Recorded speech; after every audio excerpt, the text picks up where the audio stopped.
எல்லாரும் செடியை மண்ணெண்ணெய் மாக்கி வைப்பாங்க. இந்த தண்ணியில் மலைக்காது. மழை நிற்கலை. மழை நின்ன பிறகு தான். இங்கே பாருங்க, மழை தண்ணி குடிக்கணும்னு சேவ் பண்ணியிருக்கேன்.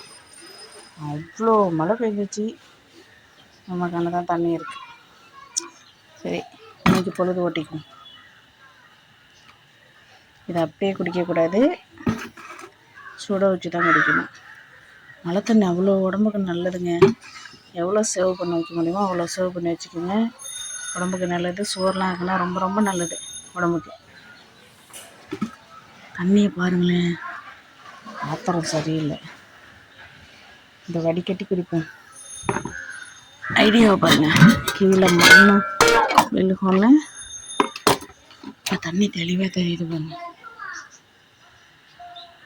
சூப்பரில் மழை தண்ணி. நான் மத்தியானமே வந்து குடிச்சிட்டேன்.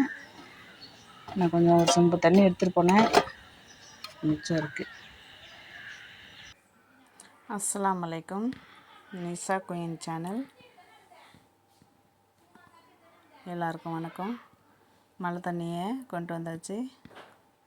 எடுத்துகிட்டு வந்து வடித்தட்டு வச்சுக்கிட்டு அது மேலே ஒரு துணி போட்டு ஃபில்ட்ரு பண்ணிக்கோங்க. ஏன்னா அதில் அதிகமாக குப்பை இருக்கும். மழை தண்ணியில் குப்பை இருக்காது. இங்கே நம்ம வச்சுருந்த இடத்துல குப்பை பட்டிருக்கோம். நல்லா வடிகட்டிட்டு சூடு பண்ணிக்கோங்க. சூடு பண்ணி குடிங்க. வருஷத்தில் ஒரு தடவாச்சும் குடிங்க. இந்த தண்ணி பிடிச்சி வச்சுட்டு சோறுலாம் சமைக்கலாம், நல்லாயிருக்கும். சோறும் நல்லாயிருக்கும், வீணாகவும் போகாது. அடுப்பத்தை வச்சு சுட வச்சுக்கோங்க. உடம்புக்கு ரொம்ப நல்லது மழை தண்ணி. குழந்தைங்களுக்கும் கொடுங்க. இந்த வீடியோ பிடிச்சிருந்தீங்கன்னா லைக் பண்ணுங்கள், ஷேர் பண்ணுங்கள், சப்ஸ்கிரைப் பண்ணுங்கள். நன்றி, வணக்கம்.